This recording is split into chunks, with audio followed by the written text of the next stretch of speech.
Welcome to the Fighting Shark, the fighting show that packs a bite. Today's show we have light welterweight El Tornado Tyler Goodjohn.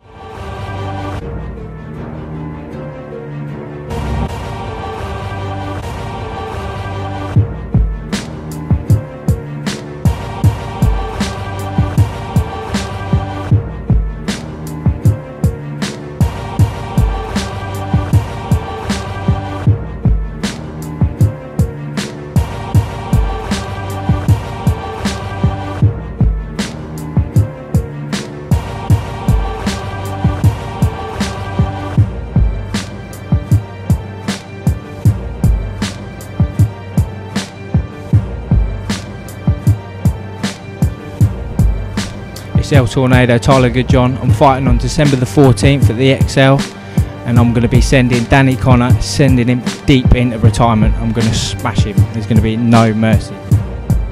Welcome, Tyler. How are you? Yeah, very well, thank you. Yeah. Tyler, so 4 or 5 weeks time, you've got the rubber match coming up with Danny Connor. Obviously, one apiece. What have you been doing differently to ensure you get the win for this third fight? Obviously, the last year I've been watching it, I've been seeing a lot of things I've done wrong. I was too strong for him. I was way too strong for him, but I didn't box clever enough. I didn't cut him off, and I just didn't use my brain properly. I just went in there, relied too much on my strength. So I'm going to go back to using my boxing skills, and I'm going to be too strong for him. I'm going to be too clever for him this time as well. Tyler, now, Danny says you can only go forward in a straight line. You can only fight one way. What would you say to that? Based on the last fight, yeah, he's probably true. Like I say, I wasn't clever enough in the last fight. I made some real mistakes, and just relied solely on my strength. But I was a good amateur. I won the junior ABAs and things like that. I'm sparring with Kevin Mitchell, Purdy, and I'm boxing really well. I need to go back to what I know and just not relying on that strength. So that's what I'm going to do in this fight. Yeah. Now, obviously, things are getting a bit bitter across the internet, Twitter, etc. Is that just banter, or is there a general bit of needle in this fight? No, there's definitely needle in this fight, and there's a lot of pride at stake. At the end of the day, both of us are going to go into this fight knowing 110% we can't lose this fight. We've absolutely laid it down on the internet, Facebook, Twitter, everything. And there's no way I'm going to lose this fight. Absolutely no way. And I'm just going to go in there and I'm going to damage him. There's going to be no mercy whatsoever. I'll shake his hand after the fight, but when I get in there, I'm going to damage him bad. Now, you've got a good team around. You've got the Sims camp. I know Tony very, very well. Very good technically and tactically. Has he changed your style at all for this? He's got you moving in differently?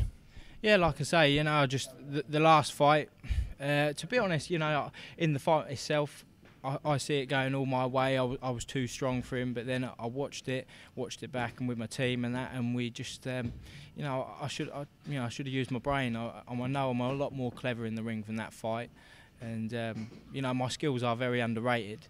I do it all the time in the gym here. Just that fight, like I say, I just, I didn't use my brain, and I'm going to show it in this fight. I'm going to pick my shots. I'm going to counter him. I'm going to bully him. I'm going to do everything. I'm going to beat him on every single level.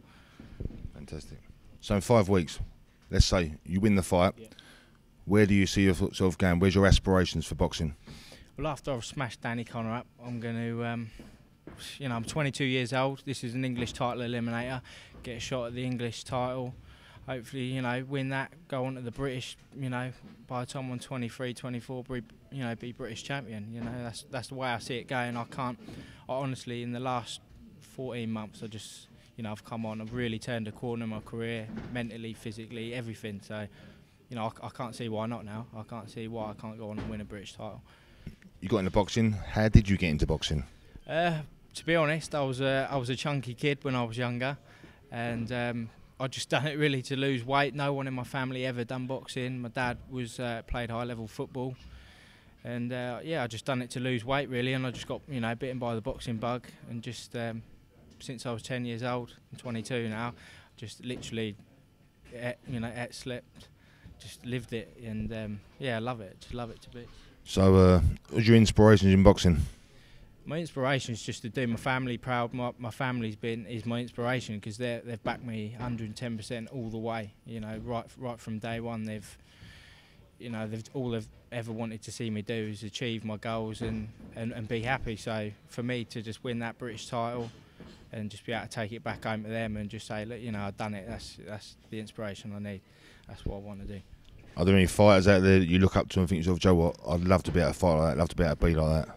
There's loads of fighters. I mean, probably my favourite the other day, I just bought the whole of his career and I've been studying it every day. Is Miguel Cotto, Roy Jones Jr., obviously Floyd Mayweather. I mean, they're all very different styles, but they're all, you know, in their own right, they're just brilliant fighters. But I'd probably say Miguel Cotto. I just think, you know, that he wears his heart on his sleeve and just, yeah, and just a really good boxer, really clever. Like, you know, very underrated his skills as well. A lot of people think he, you know, relies on his strength and his come forward style, but you know, his boxing skills as well are, you know, are terrific. So I'd just like to thank the White Horse pub in Old Harlow as well, who have backed me all the way.